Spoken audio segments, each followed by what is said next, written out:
It's full time. Hello and welcome to Full Time, brought to you by AIA Vitality. My name is Shane Crawford, and normally every Sunday, hot off the press, we review the games to give you the insights straight away.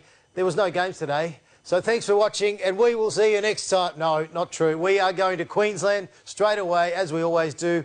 Ayrton Woolley's been there all footy season. He's done a marvellous job breaking all the stories. Ayrton Woolley, how are you? Come on in. Going very well, thank you, Shane. And no matches today, as you mentioned, but still plenty of news around. It's been a fascinating round of footy again. Can't wait to go through these games with you. Plenty of fallout, particularly in regards to the Magpies. I know you've got a bit to say there coming up, but it was a different round, wasn't it? It wasn't quite like what we got last week with the really close games this time around. Some much more comfortable victories for both Richmond and then Geelong last night. How ominous were they? Yeah, both sides who lost last week came out and showed their true colours. Richmond were fantastic, 31 points. And Geelong, how good were the Cats? They bounced back after copping it all week. 68 points. That is an absolute thumping. So a very disappointing Collingwood Football Club. And St Kilda will be very disappointed as well. I just get a feeling with St Kilda that they virtually conceded that they were happy with progressing for the second week in a row into the final series. You don't want that. You want to go further and far as you possibly can, and you've got to make the most of every opportunity that comes your way. Well, seeing as it is a different Sunday, we're going to break with convention. I hear Crawford. Sunday roast time.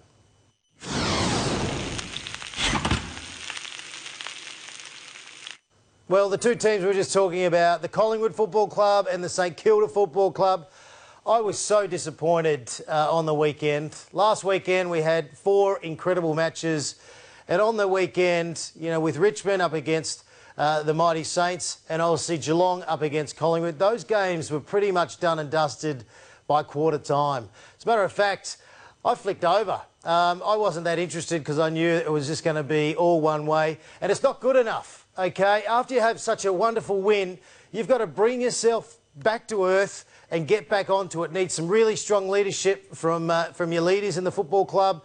The coaches need to be really strong. You need to bring yourself back down and go to work. And unfortunately, the pressure wasn't there from St Kilda's point of view early in the match against the Tigers. And while Collingwood, their heads were still over in Western Australia. So I was really disappointed from those two clubs. Yes, they've done a great job in making the finals, but you don't want to go out like that. You want to show a lot of fight. So I'm sure they'll take a lot out of that, and they'll improve if they make the finals next year. But not good enough, and I was very disappointed. And I'm sure a lot of football lovers were very disappointed with such one-sided games. Yeah, it was virtually over at quarter time for Collingwood, wasn't it? And only 1 goal to 3/4 time. Nathan Buckley did touch on last night the fact that they might have spent their tickets, I guess, last week against West Coast. We'll take a look now at the Saints game firstly. And Richmond just, I guess, showed their class, didn't they, Crawford? Showed why they've had so many deep September runs in recent years. Yeah, kicking 5 goals in the first quarter certainly helps, and I just feel, and obviously playing the game a long time ago, you need to put pressure on the players early and make it hard to get a kick. We saw 4 incredible matches the week before. It was tough to get a kick, whereas this week seemed like you could just run around and get a touch when you felt like it. So I was a bit disappointed from that. The Tigers were great. Very disciplined, went to work. Shai Bolton on fire. You know, what a star he is. Prestia coming in and playing more midfield time allows him to push forward a bit, kick 3 incredible goals. Not many people can kick the goals that he kicked. So I reckon Port Adelaide will go to work on him this week and try and stop any influence he can have in the game. Super important player, and the Tigers are back. They're still very much a premiership contender. Yes, huge clutch next Friday night against Port Adelaide now for Richmond. But St Kilda, as you mentioned, was up with the Saints on the Sunshine Coast last week. Really positive vibe, but you did feel like just getting that finals win was almost validation in itself for them. This was the reaction from coach Brett Ratton after the game. But we need to work harder as a footy club. We thought we worked pretty hard this year, but we're going to have to roll our sleeves up and go again, and that's what the good teams do, and they get themselves in a position to keep, you know, being vulnerable in finals and exposing themselves, and we've got to just keep doing that as a club. What I wanted to ask you, Crawford, I guess St Kilda had a great trade period last year. Dougal Howard, Brad Hill, Paddy Ryder, Zach Jones, all of these guys, and of course Dan Butler, can't forget him given the year he's had.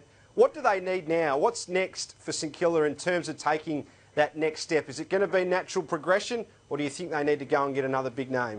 I think if you could get another sort of running type midfield, you can never have a strong enough midfield, so the more players you can put through there, which will be fantastic. They had great improvement as the season went on. It was a really good season for the Saints. Max King, for me, he's not a full forward. He's a centre-half forward. He can really roam, and he's got amazing speed, and he can work his way through traffic, so really good agility. I think the progression with the Saints is for him to sneak out to centre-half forward and roam a bit, because I reckon he'll certainly come into play and could have more of an influence up the field, which is going to be really important. So maybe they can target someone like a Ben Brown, who can stay at home as a full forward and really straighten him up. And Max King, same with his brother Ben King. I reckon they're better players up the field. So it'll be interesting to see whether or not Gold Coast and also the Saints allow those two super players, you know, and they have done a great job in their first couple of years to have a bit more freedom and really use their leg speed. But they're quite incredible, over 200 centimetres, and can run like the wind. It's time to release them next year.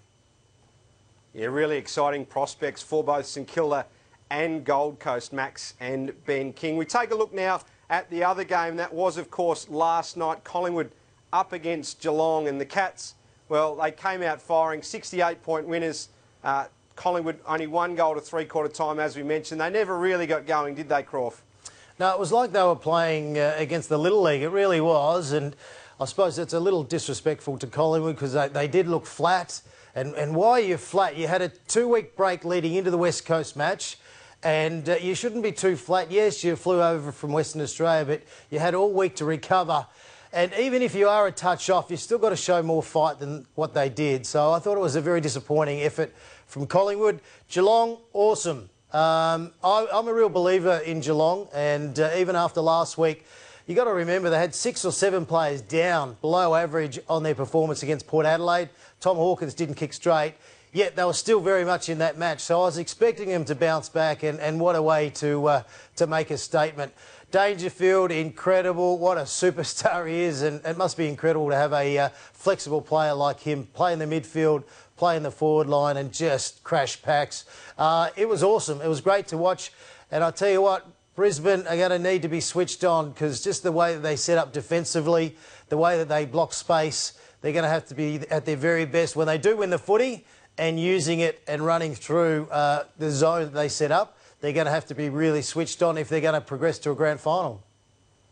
The Cats have won their past 4 games at the Gabba, so no fears about that ground either. Plenty of practice now being up here in Queensland. But just on Collingwood, touched on earlier about the fallout already. Travis Varco actually tonight announcing his retirement, and well done to him. 2 premierships with Geelong, played also for Collingwood. Kicked the opening goal in the 2011, I think, and the 2018 grand final, so a great player for both of those clubs. But I guess the decisions for Collingwood come around their out-of-contract players. There's Brodie Myercheck, there's Darcy Moore, there's, of course, Jordan De Goey, who is the main one. And we know there's some potential interest from Carlton, or at least interest from De Goey, to maybe bump up his price, Crawford, by hamming up that interest from the Blues. But I'll play this from Nathan Buckley first, then get your opinion. But Bucks last night really declaring it was money that was the main sticking point for Jordan De Goey re-signing with the Pies. Geordie loves the club, and he wants to be here. Elements of people on his side would like to see him remunerated as well as he possibly could, and you know, and we want him to be rewarded appropriately as well, as we do, you know, the other 44 blokes on our list for what they bring to the table. So I think that's what it comes down to. It's because there's for no lack of belief in what the place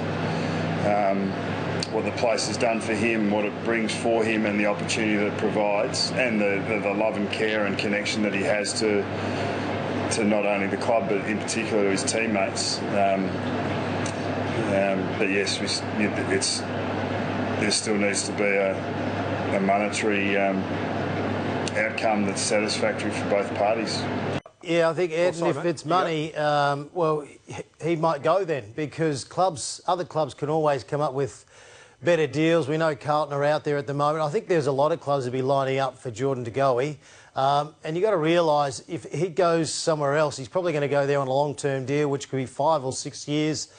The money in these times, you've got to take what you can get, you know, because we just don't know with what's happened this year, you know, where the situation's going to be. And, yeah, it's going to be an interesting time, especially when you say, listen, I'm out of contract, I'm happy to talk to other clubs just to see where I'm at. It's going to make it very confusing for Jordan because he's going to get a lot of offers from a lot of clubs. And, yeah, they're going to go out of their way. And do you know what? He is a very good midfielder. We haven't seen him at his very best. We know he's incredible up in the forward line. But when he goes through the middle, he can have real impact. So I wouldn't be surprised if sides are dangling the carrot saying, we want you in the middle a bit more. We still want you to push forward. We want to have great flexibility, Paddy Dangerfield style. And, yeah, it'll be interesting. Watch his space.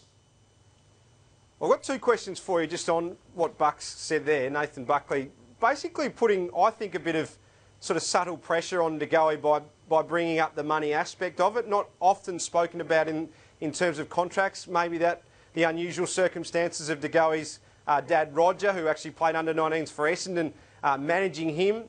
So I wonder why Bucks has been so open, firstly. But also, what do you reckon he is worth in terms of a monetary figure? Is he worth $800,000, or do you think for a club like Collingwood, who've got so many big names they've got to squeeze in, he maybe has to take, you know, he has to take less, 700, that sort of range?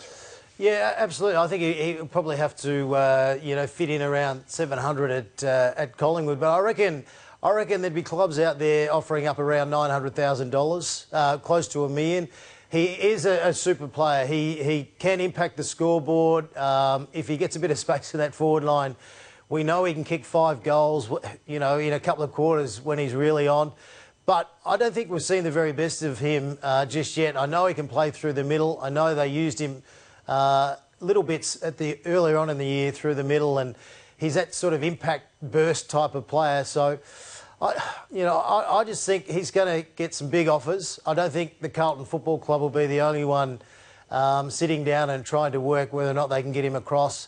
I'd imagine there's a lot of clubs out there, you know. It wouldn't surprise me if Hawthorn's one saying, yes, we need more midfield power. There's so many sides need more midfielders, but it's just a matter of trying to fit everyone in.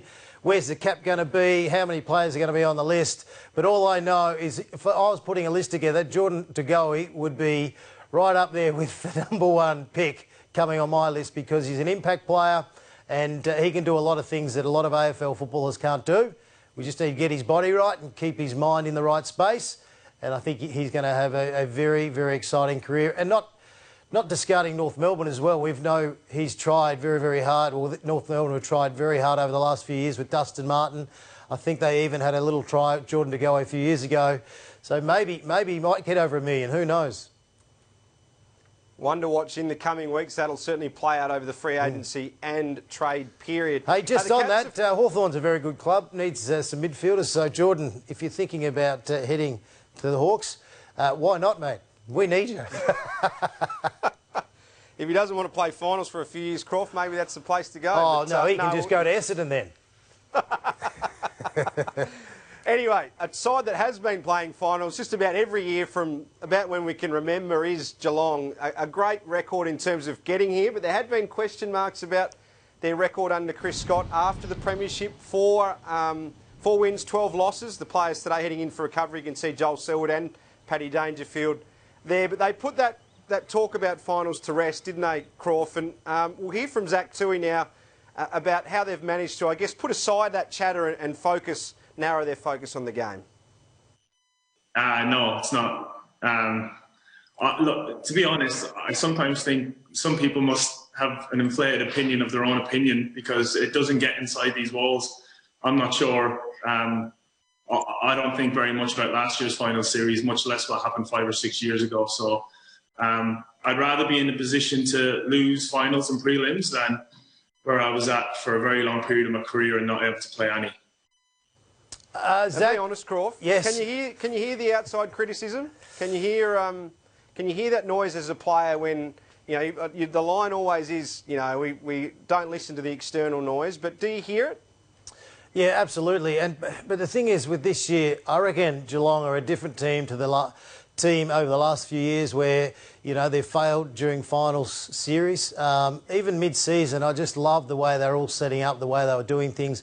They brought Simpson in to add a bit of run, so I think their balance is much better right across the field. And, you know, they're still definitely... I think all four teams are still a massive chance of not only making a grand final, winning. It's one of those seasons. So we're going to have a wonderful round of footy.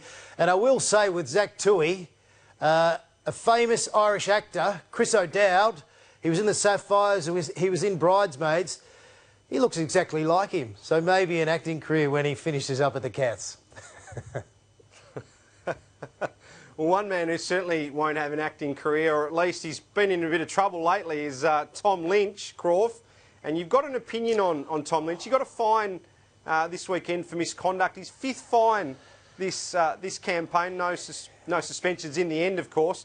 But what do you make of it? I guess there's people on some side of it who say he should have got a suspension. There's others who are saying he shouldn't have even got a fine. Where do you sit here? Oh, look, little stuff like that, I think you just let it go, really. You know, the problem is when we look at an incident nice and close, we slow the footage down, always looks worse than what it really is. Split-second decisions. Yes, this wasn't a split-second decision. He thought, you know what, while you're down there, I might just make you lie there a little bit longer. So, yeah, he's playing right on the edge. And you know what, I reckon teams need to play right on that edge. He'll cop a fine. He's on a massive whack anyway, so he'll live with that. He doesn't want to get rubbed out. He didn't get rubbed out. Yes, we're talking about it. But guess what? I love it when the big guys play with a bit of fire in their belly, and he's certainly playing on that edge. As long as he doesn't go over, I think it's okay. Yeah, it certainly is a fine line for those big forwards. You'd rather that, I agree with you, Crawford. Well, you are the expert, as you did say last week, but for what it's worth, I do agree with you. Anyway, we will preview those games next week. We've got a different time slot coming up, Crawford. We're not on Sundays. We're going to be on Thursday nights for the next 2 weeks, so we'll have a proper look at Richmond, Port Adelaide, and the other game. What is it again? Geelong and Brisbane.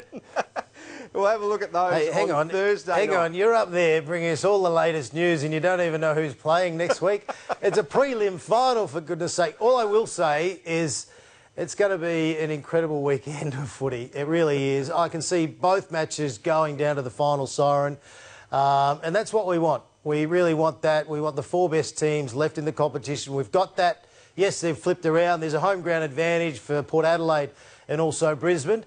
But I've got a feeling they're going to need it because Richmond and the Cats, they're coming. Look out. Can't wait. Geelong and Brisbane Saturday night. Lock it in.